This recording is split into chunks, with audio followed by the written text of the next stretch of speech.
اهدنا الصراط المستقيم. Assalamualaikum warahmatullahi wabarakatuh. Alhamdulillahirabbil alamin, nahmaduhu wa nasta'inuhu wa nastaghfiruh wa na'udzu billahi min syururi anfusina wa min sayyiati a'malina. May yahdihillahu fala mudilla lahu wa may yudlilhu fala hadiya lahu.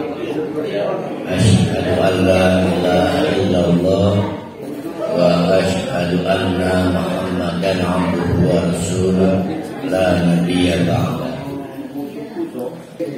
Mari dengan izin Allah kita meneruskan kajian surah Al-A'raf yang tertunda karena adanya kajian khusus selama Ramadan, yaitu kita lanjutkan dari ayat 52 untuk membantu menggambarkan, karena kita akan masuk ke ayat 52, maka kita ingatkan bahwa ayat-ayat sebelumnya di dalam surat Al-A'raf itu Allah telah menggambarkan sekurang ada tiga kelompok orang. Jadi rupanya digambarkan baru cekeneh pada masuk neraka dan baru cekeneh pada masuk surga. Yang masuk neraka disebut penghuni neraka, ashabun nar.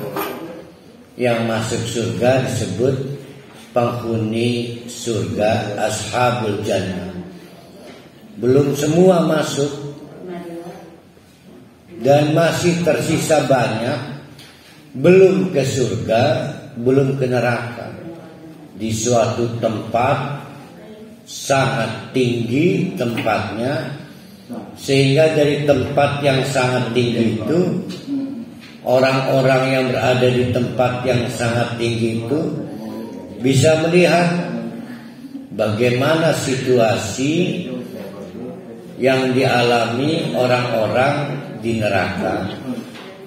Juga bisa melihat bagaimana situasi yang dialami orang-orang di surga. Nah, tempat tinggi itu disebut Al-A'raf. Orang-orang yang masih belum ke neraka atau belum ke surga itu disebut ashabul a'raf. Jadi ada tiga tuh ya. Kita ulang, ada ashabul nar, ada ashabul jannah, ada di ashabul a'raf. Alhamdulillah kita dibocorkan bagaimana pengalaman empirik yang dimiliki oleh ashabul a'raf. Diceritakan di surat Al-A'raf yang sudah kita kaji. Itu kata ashabul a'raf, mandek kaya sengsaranya di neraka, mandek kaya senangnya yang di surga. Pertanyaannya, masih belum percaya. Nah, ini yang dia bersalah. Ketika mandeka itu di dunia apa di mana?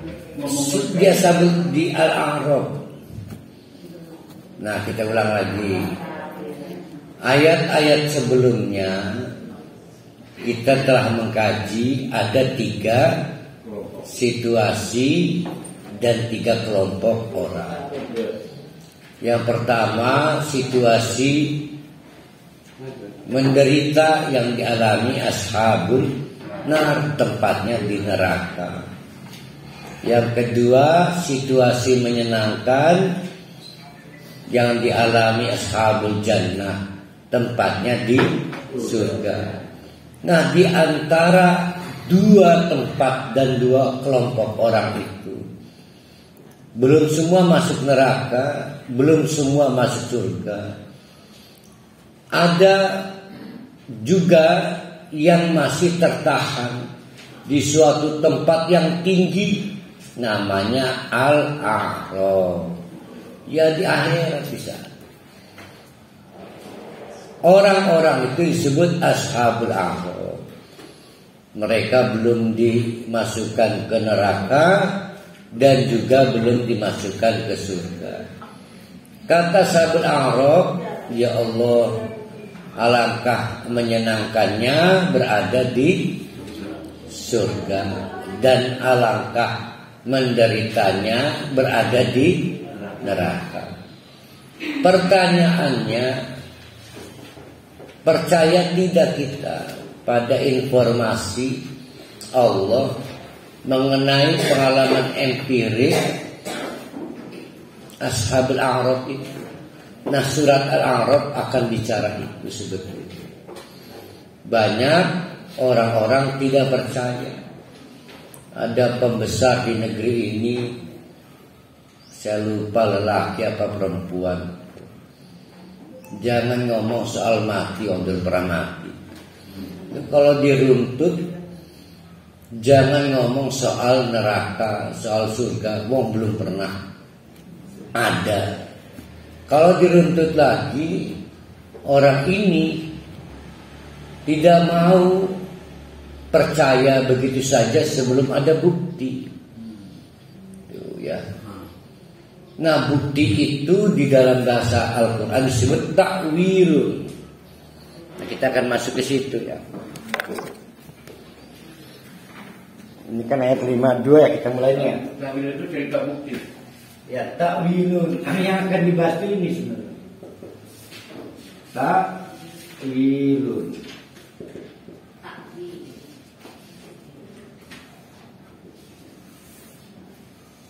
Takwil, ada takwil mimpi ya. Takwil apa itu? Takwil buka puasa ya. Takjil. Hah? Takjil. Oh, takjil itu men. Iya, takwil. Cuma di sini. Takwil itu artinya ada dua. Yang pertama adalah pada saat datangnya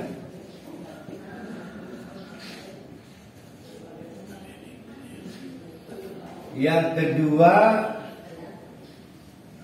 pada datang atau terjadinya ya.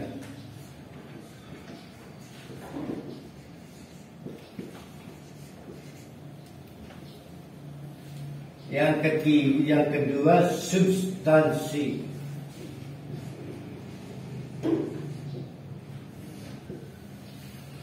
Bedanya apa kalau takwil mimpi Yusuf?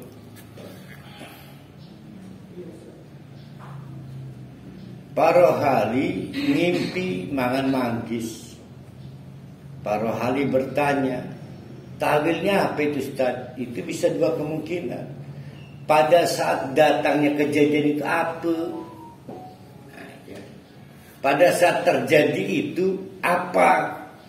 Atau yang kedua, substansinya apa?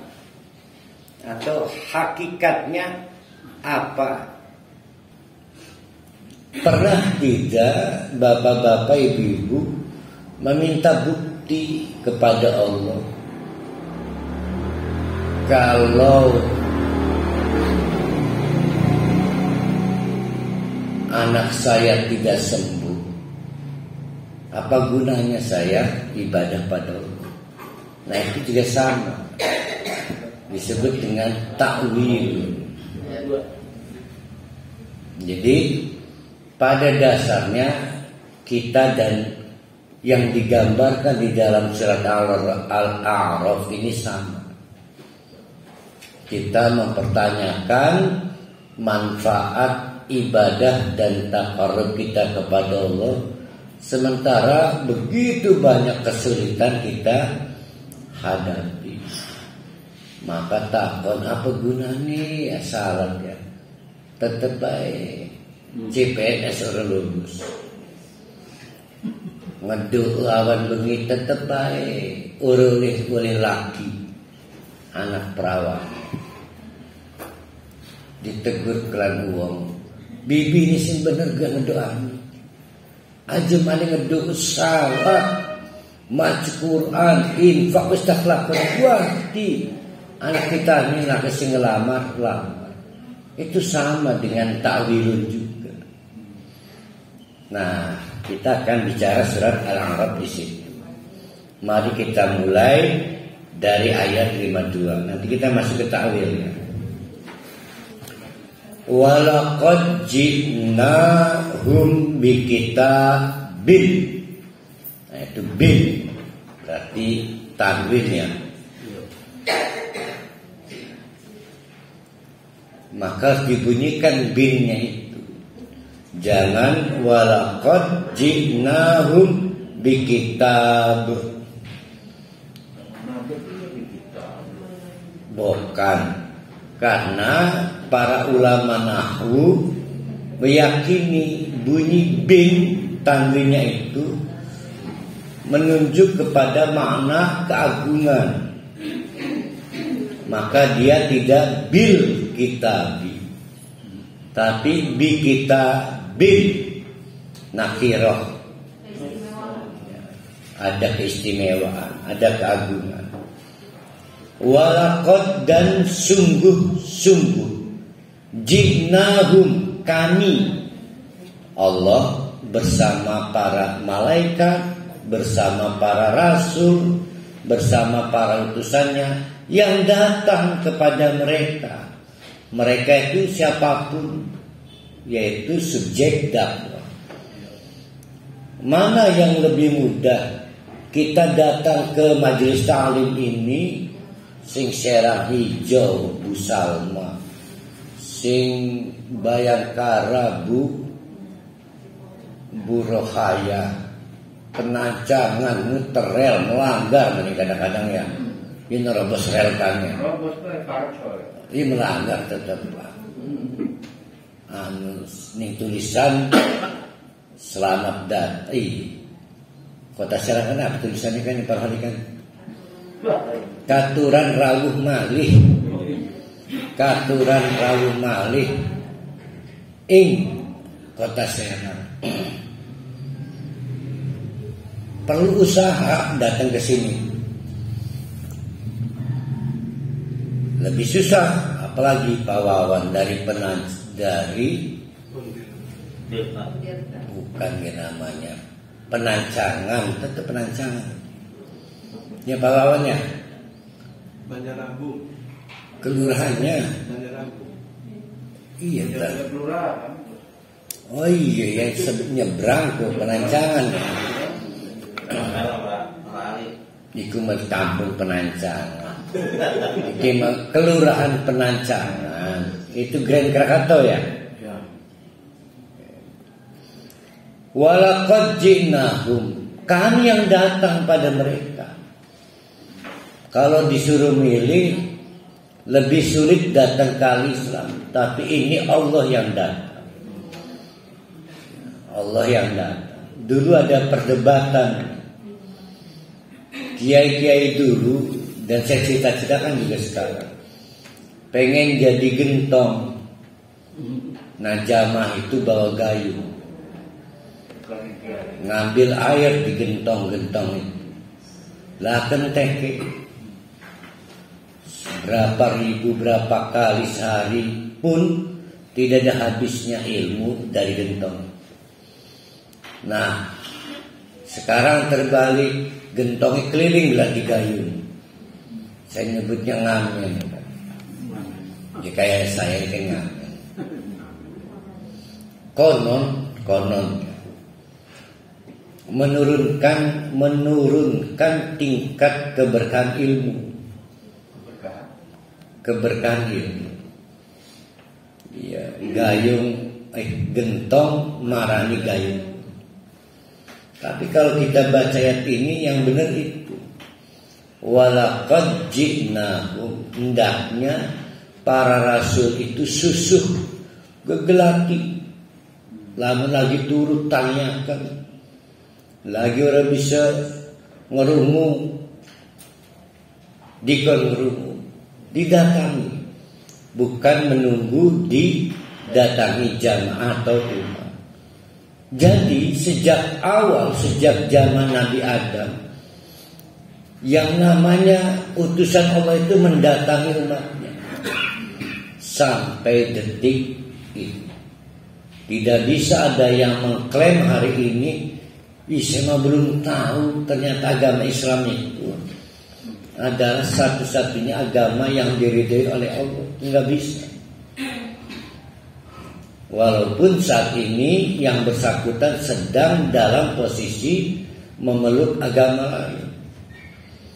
Karena sejak zaman Nabi Adam sistemnya tidak berubah, bahwa Allah bersama para utusannya yang jemput bola, mendatangi dengan berbagai caranya, dan itu jadi sunnatullah. Walaqad ji'nahum, bahkan bi kitabin, dengan kitab yang agung. Nah, itu bunyi ini itu. Tidak bil kitabi, tapi bi kitabin nakirah. Itu kalau di ilmu nahwu namanya ditambih. Dengan kitab yang agung.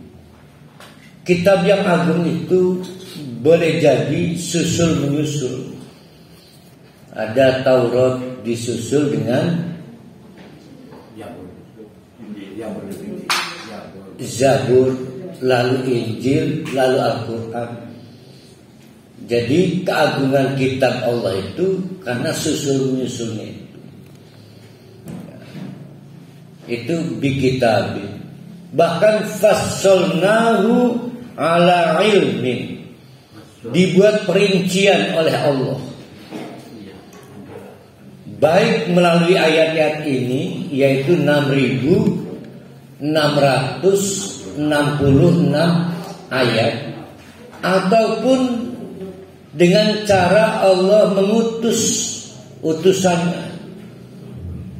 Maka melalui majelis ini dirinci sewiji-wiji sehingga tahu mana makna-makna tertentu. Namanya fasalna ala ilmin. Kembali lagi pakai nakirah, dengan ilmu yang agung. Ilmin, ya, ilmu yang agung. Semua itu menjadi percuma kalau tidak jadi hudan. Itulah yang sering saya katakan, takutlah bapak-bapak, ibu-ibu sering ngaji kajian tadabbur Al-Quran, ilmu bertambah, hidayah tidak bertambah. Jadi Allah sudah membuat dua sistem. Satu, setiap orang pasti dapat utusan. Dua, setiap orang pasti dapat perincian penjelasan. Apakah dapat yang ketiga sebagai hudan? Belum tentu. Hanya yang dikeruniai Allah yang dapat hudan. Hanya yang mendapatkan rahmat Allah yang mendapatkan hudan. Ya. Tapi mungkin tidak orang dapat hudan tanpa proses dua tadi. Nah, kita ulang lagi. Ini kan sistemnya nih. Yang pertama, risalah. Allah mengutus utusan. Yang kedua, apa? Penjelasan. Tafsilun.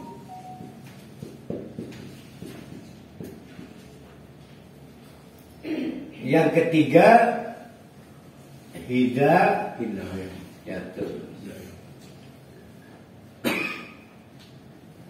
Allah pasti mengirim utusan. Mbu anak memberi nasihat, mbu ustad neuro, pasti sejak zaman Nabi Adam.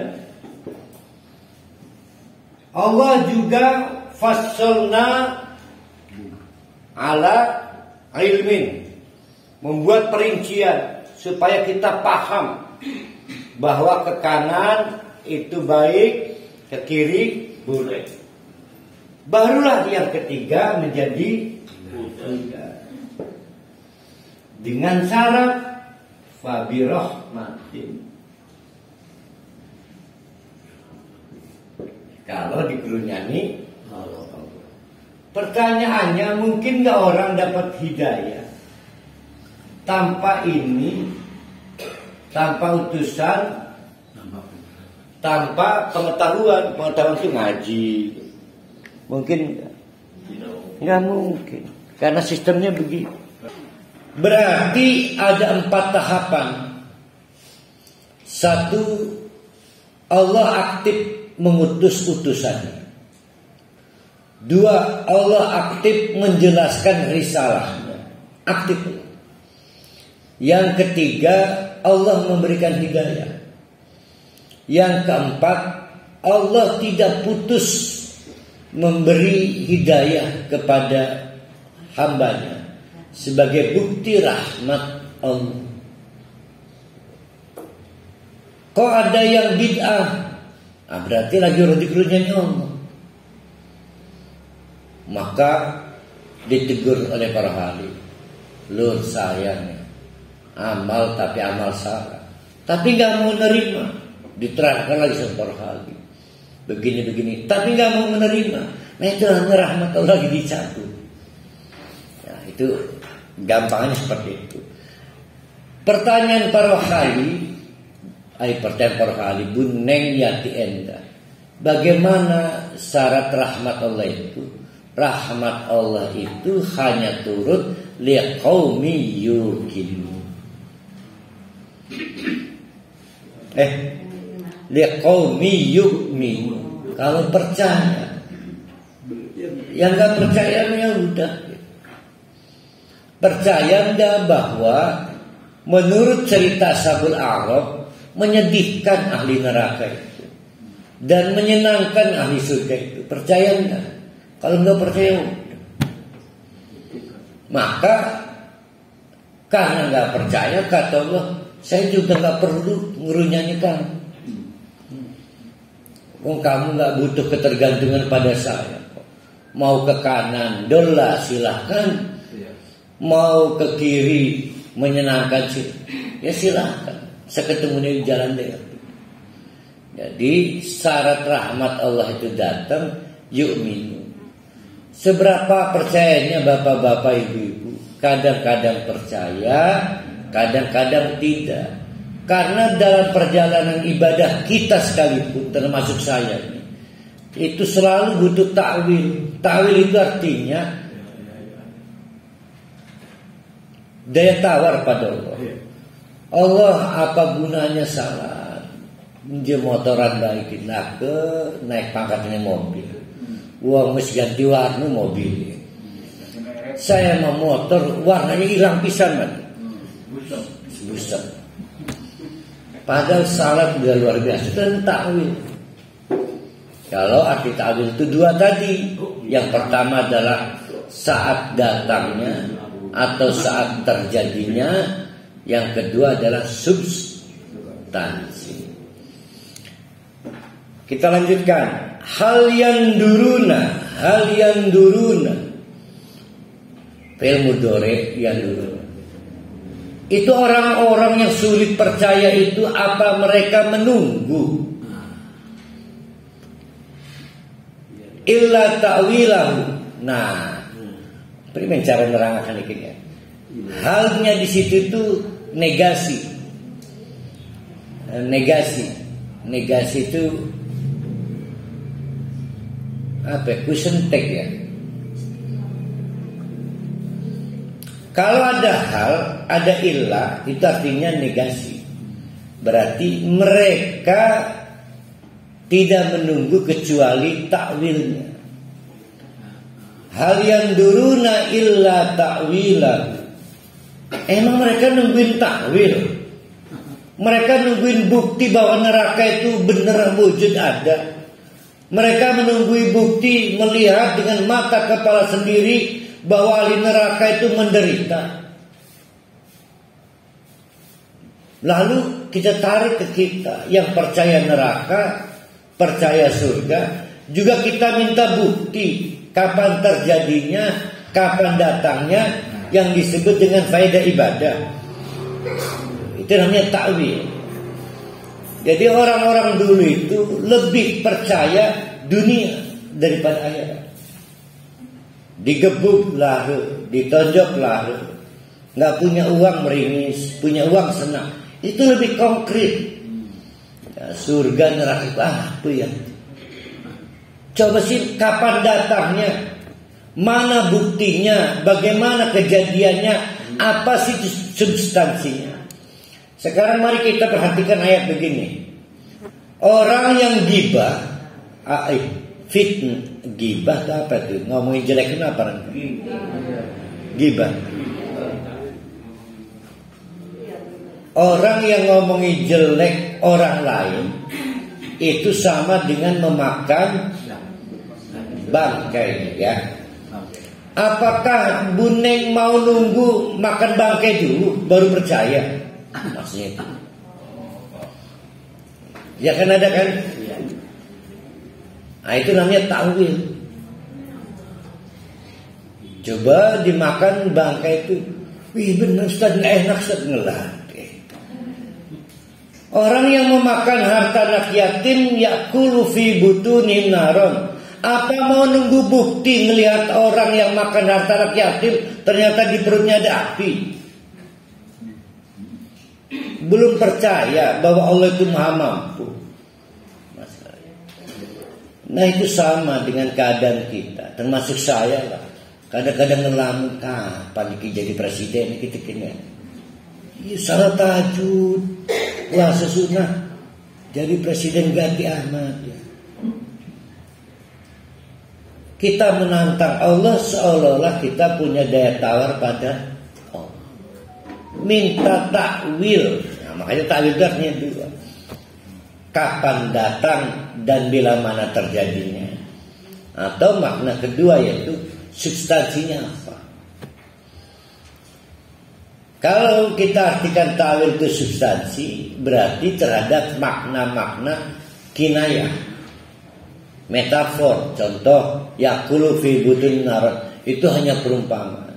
Nah, saya ingin membawa kata takwil itu pada arti yang kedua tadi, yaitu kapan datangnya, bila mana terjadinya. Sehingga kita itu selalu minta bukti pada Allah. Ya Allah, buktikan kau sayang pada saya butuh uang. Ya Allah, buktikan kalau engkau itu maha pemberi rahmat. Anak saya udah lama sakit.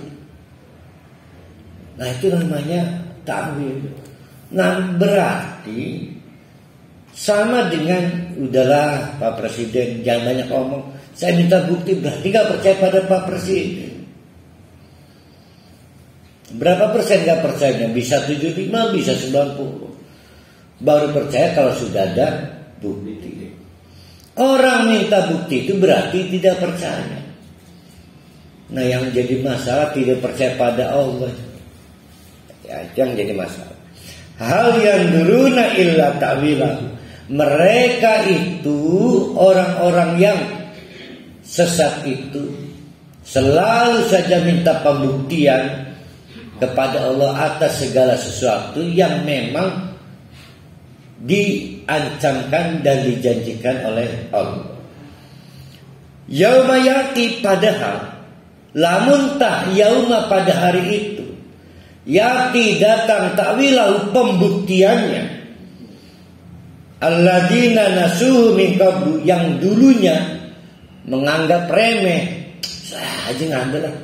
Yang pasti duit-duit itu menyenangkan, tidak punya uang ruwet, akhirat surga masih bias, masih abu-abu, belum ada buktinya, belum ada alumni surga. Alumni orang kaya mah banyak, alumni orang sehat banyak. Setelah sakit cerita, aduh menderita.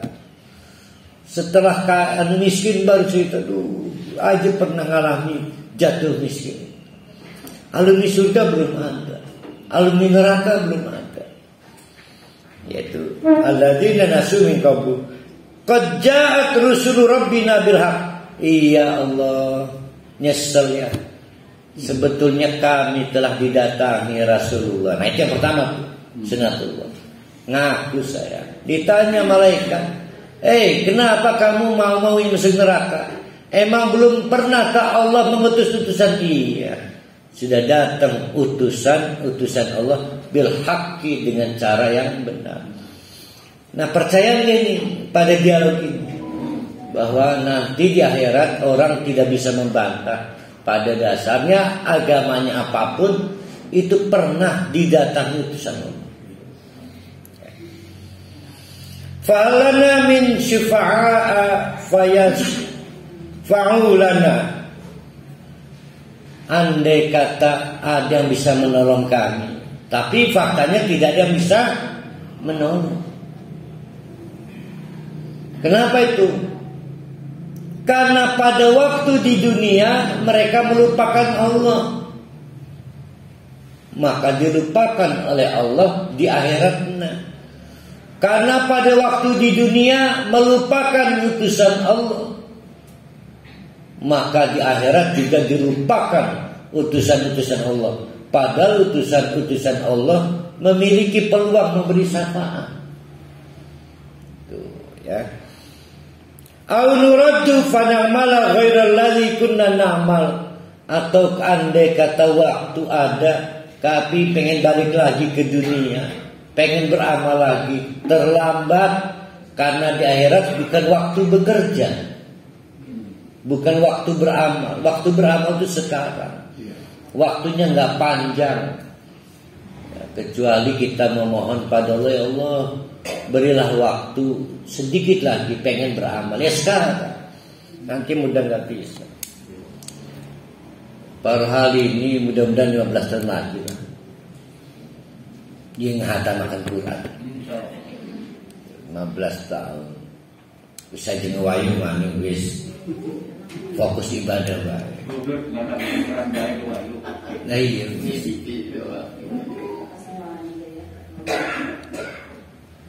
qad khasiru anfusahum. Sungguh, ini komentar Allah nih. Orang-orang itu merugikan dirinya sendiri. Kita berhenti di situ. Istilah rugi ini istilah ekonomi, istilah perdagangan. Rupanya orang-orang ini pada waktu di dunia ngitungnya untung rugi baik, persoalan amal ini. Hanya amalan yang menguntungkan dunia yang dikerjakan. Oke, salat duha, enda warung rame. Salat tahajud, enda laki ini nurut. Selalu dikalkulasi untung rugi. Ternyata merugikan dirinya sendiri. Itu kalimat khas. Jadi ibu-ibu, bapak-bapak, jangan menghitung amal dengan untung rugi dunia. Wadalla anhum ma kanu yahtarun. Maka manajemen amal mereka selama di dunia itu yahtarun, yang mereka adakan sekesedi dewek, itu akhirnya dollah, membuat mereka tersesat. Nah bagaimana tidak tersesat? Sepanjang hidup sholatnya tidak pernah nyari pahala, nyari upah dunia terus. Begitu ditimbang enteng, protes, ya Allah saya belum pernah tinggal sholat. Kata malaikat, Allah tahu isi hati kamu. Kamu sholat kan karena pengen kaya, pengen di alam, pengen status. Kamu gak pengen akhirat. Ya, itu namanya khasir, rugi. Rugi. Kenapa rugi? Dipikirnya di ahli ibadah. Betul di ahli ibadah, tapi ibadah dunia, bukan ibadah akhirat. Kita ingatkan lagi, semua amalan itu upahnya setelah mati. Semua amalan. Jangan membuat manajemen amal yang yaftarun, yang baru, gelati upah amalan di dunia. Jangan. Mendingan wong kafir bersalap sugih, orang infak bisa jadi naga 9 pisanan. Ya, dengan 9 miliar buat gimana? Belum 11.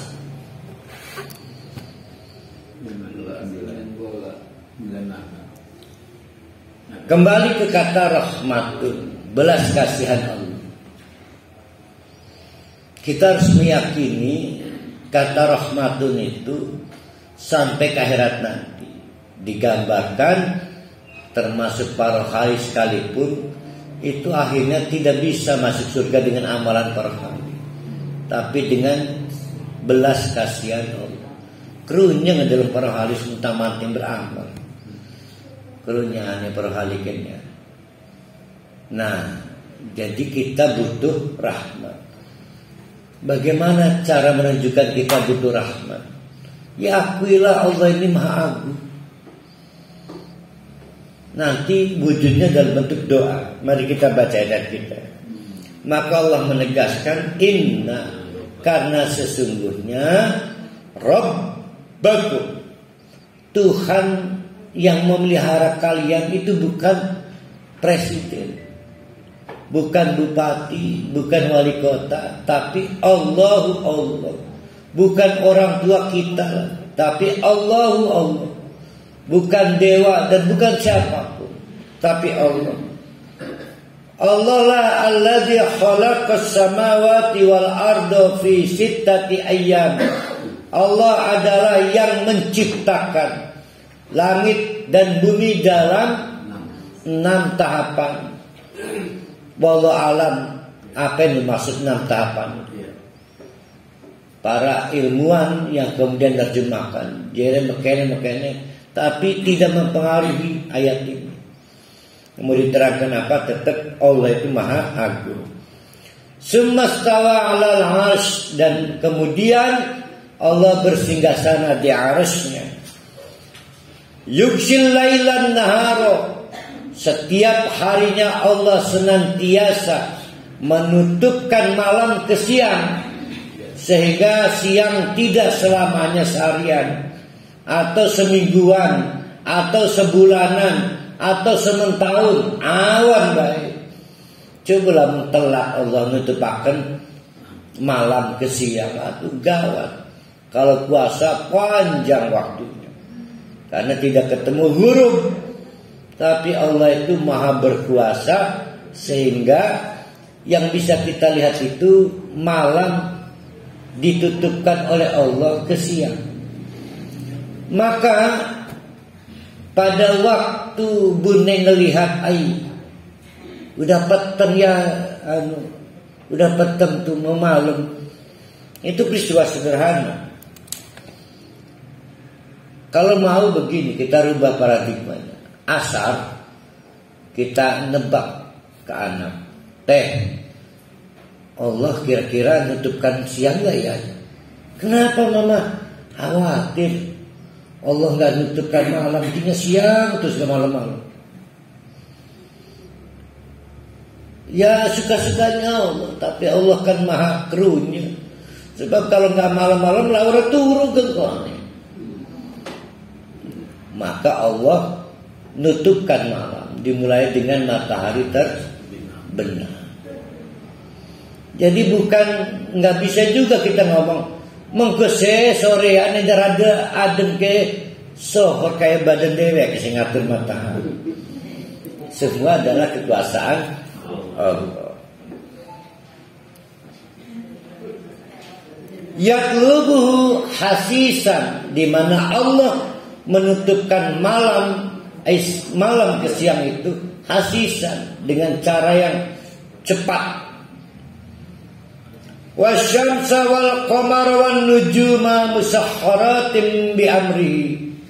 Begitu juga yang namanya matahari, bulan, juga bintang-bintang yang menjadi alat navigasi perjalanan, itu musakhkharatin, tunduk dan patuh menurut ketentuan Allah, bukan menurut keinginan kita. Dengan maning ke bengi ke. Kalau Allah mau, maka malam gagal datang, siang gagal terbit, macam-macam. Ala, ingatlah, lahu, milik Allah semata al-khalqu, apapun yang tercipta, wal amru, dan bagaimana adanya perintah. Jadi semua, semut, apa baik lembetuk, matahari, semua. Tabaraka, maha barakahlah Allah Rabbul Alamin. Oleh karena itu, bapak-bapak, ibu-ibu, ud'u, call, panggillah. Ya. Ud'u, call, panggillah. Kenapa kita memanggil Allah? Karena kita butuh. Sampai kapan? Sampai kapanpun kita butuh Allah. Disebut ketergantungan. Maka orang tua marah kepada anaknya. Kamu itu udah punya anak dua, masih baik repotkan orang tua. Itu orang tua. Tapi Allah berbeda. Kita senang menikahkan anak. Alhamdulillah Ustaz, bebas satu, baru saya nikahkan. Karena pegel ngurus anak itu. Ya. Akhirnya setelah 10 tahun kemudian balik maning. Kenapa teh? Cerai. Mau tidur di rumah mama aja. Repot akan maning. Ruwet. Lah untungnya jadi orang tua kini. Lah itulah kita. Tapi Allah tidak. Maka kau ud'u, panggillah Allah. Kau ud'u rabbakum, panggillah Allah, karena Allah lah yang bertanggung jawab memelihara kita. Tapi dengan syarat satu, tadarruan, hilangkan kesombongan. Nah ini yang jadi masalah nih. Kita berdoa karena sangat ketergantungan, atau kita berdoa karena merasa punya amalan. Nah, sulit, Bu Neng, sulit. Betty ini beda tipis. Saya saja kadang-kadang sohor nih anak. Besok bayar kuliah, tenang teh, Allah Bapak mah hebat. Nanti malam Bapak ngedoa, besok insya Allah dapat rezeki. Saya merasa dekat banget dengan Allah.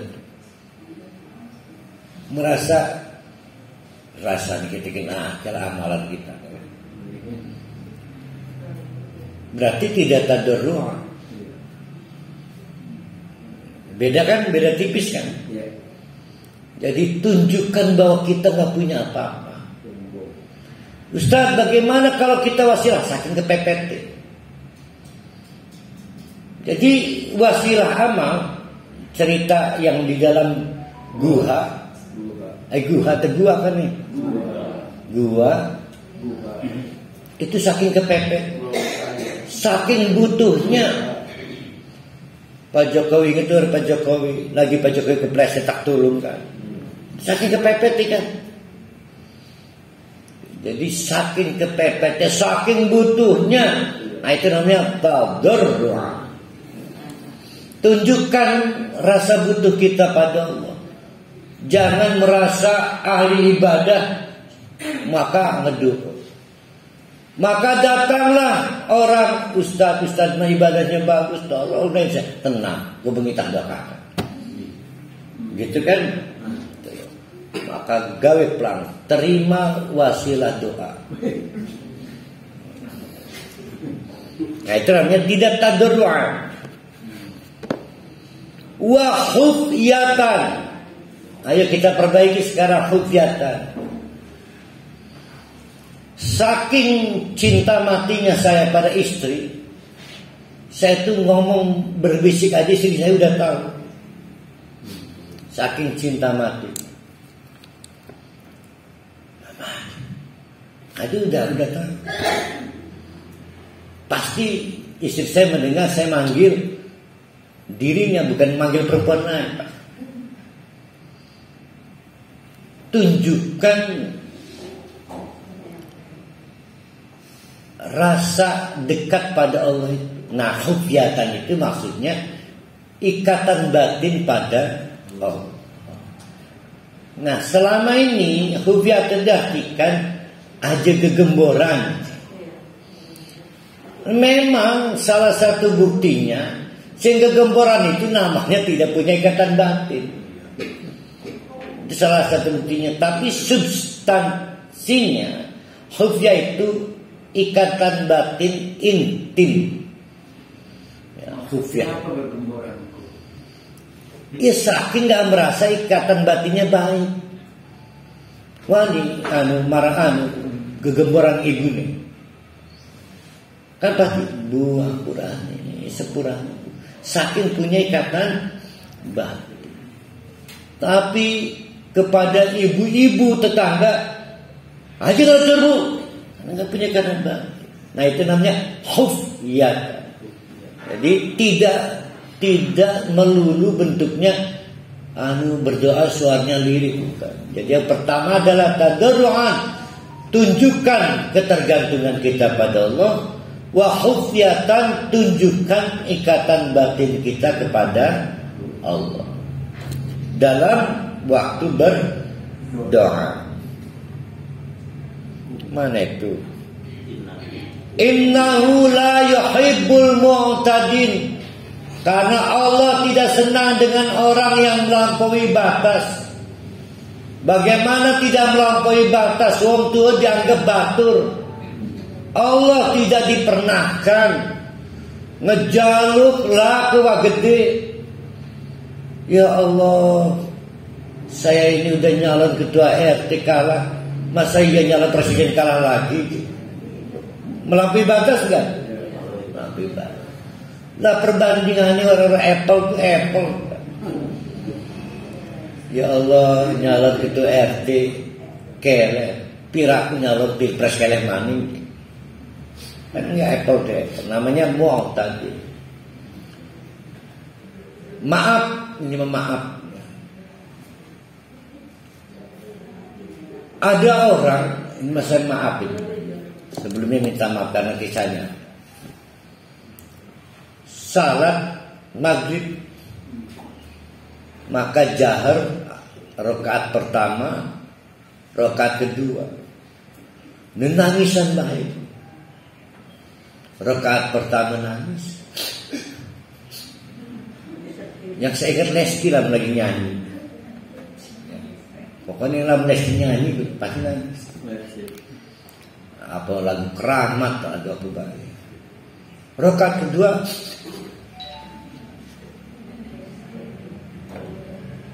nah saya nunggu surprise rakaat ketiga. Tidak jatuh. Nangis maniku. Rasanya nggak gitu. Ada teori begini. Kalau kita sudah dekat dengan Allah, maka semakin tenang hatinya. Tapi ragu sampai rakaat ketelur tenang-tenang nangis baik. Dia meresapi ayat yang membedakan ragu. Wong iki mau rening pas ayat terus pas rukun iki nangis gitu. Paham enggak?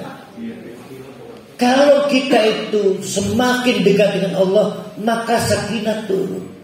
Bismillah, tenang. Anak Allah. Seorang itu tenang. Memang awalnya nangis. Tapi lamun sampai entek rakaat tenang-tenang berarti terus ketemu Allah. Atau mungkin kedua, dosanya kakek wong iki. Enggak. Jadi bertemu Allah itu percayalah nggak lama tenang. Ya. Maksudnya apa? Jangan nangis dibikin-bikin. Kita kecil-kecil merabi kita nangisan itu. Ya. Akhirnya nangis. Berapa lama lagi mama nangisnya? Bentar bapak, 10 menit lagi ya, bapak tunggu. Ini saya mau beneran. Masih nangis tak ajak ngobrol. Udah mama, masih dikit lagi, 2 menit lagi insik. Gimana udah gak tenang? Udah ya bapaknya mau pergi dulu. Tenang tak tinggal dulu. Ya aneh, kehadiran Allah tidak menenangkan kita. Ya, aneh. Jangan modus nenangisan karena pengen di alam Allah. Karena kuncinya bukan di situ. Satu, rasa butuh berketergantungan pada Allah dan ikatan batin kita pada Allah. Nah, itu namanya mu'tadil tadi itu, melampaui batas. Wala tufsidu fil ard, termasuk melampaui batas adalah wala tufsidu, janganlah kalian membuat kerusakan di atas muka bumi ba'da islahiha, padahal sebelumnya adalah islah baik. Wad'uhu, kembali Allah ingatkan, panggillah Allah khaufan dengan, nah tadi khufyatan ya tadi ya, khufyatan, khaufan dengan perasaan takut.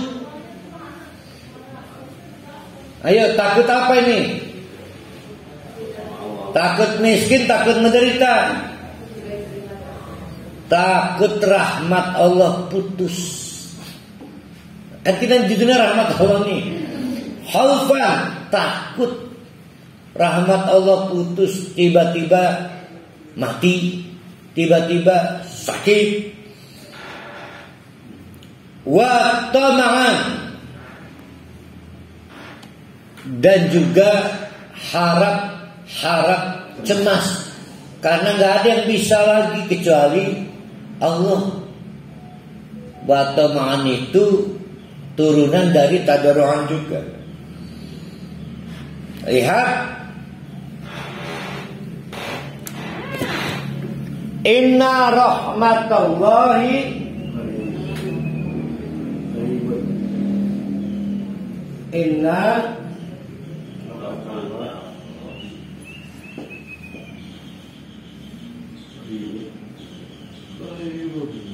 qaribun minal qalil.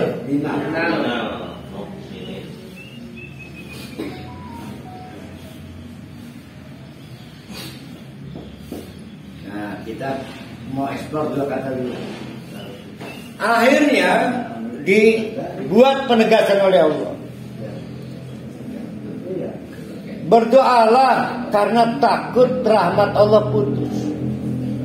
Ya berhenti, sehingga tidak dikerunyani Allah lagi.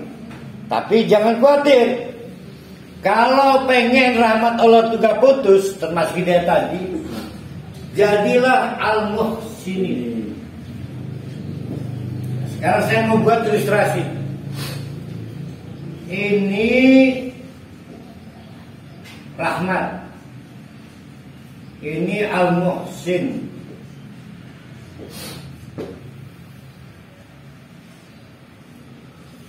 Posisi kita di mana? Di sini. Ini 1, 2, 3, 4, 5. Seberapa jauh jarak kita dengan rahmat, itu juga seberapa jauh tingkat muhsin kita. Pertanyaannya, muhsin itu apa? Para ahli mengucapkan salam. Assalamualaikum warahmatullahi wabarakatuh. Maka saya jawab, Waalaikumsalam warahmatullahi wabarakatuh. Adil kan? Tapi tidak ihsan. Tapi kalau parohali dengan salam tadi saya jawab, Waalaikumsalam warahmatullahi wabarakatuh, menawi lantaran uluk salam parohali dina ibadah sehat, ibadah lancar. Tuh, tambah 2 doa. Maka disebut saya ihsan. Jadi ihsan itu menerima sedikit lebih banyak memberi. Kalau adil, saya menerima sebesar saya memberi, atau saya memberi sebesar saya menerima. Semakin lebih banyak kita memberi daripada yang kita terima, semakin terlihat derajat ihsan. Nah, yang kita terima dari siapa? Dari Allah. Berapa yang kita terima? Dari Allah. Paling gampang uang deh. Terima uang dari Allah 1 juta.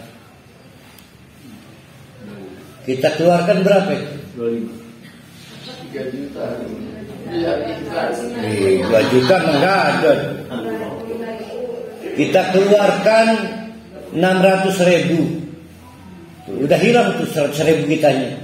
Karena kan setengahnya. Kita keluarkan 700.000, udah hilang tuh 200. Kita keluarkan 800.000, udah hilang 300 punya kitanya.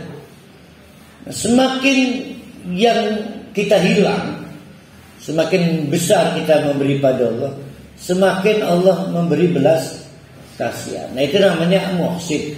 Qaribun min. Nah, min itu. Jadi hitung ulang jarak ihsan kita kepada Allah. Seberapa yang kita terima, seberapa yang kita beri. Masalahnya timbul. Kita itu mau sholat, ya Allah, kalau anak saya lulus, saya insya Allah lah sholat tahajud tiap malam. Berarti amalan saya dibatasi dengan apa yang saya terima. Nah, itu namanya adil. Saya nggak peduli anak saya lulus nggak lulus, pokoknya saya mau ibadah. Nah, itu namanya ihsan, maksudnya itu. Jadi gampangnya mesti seperti itu.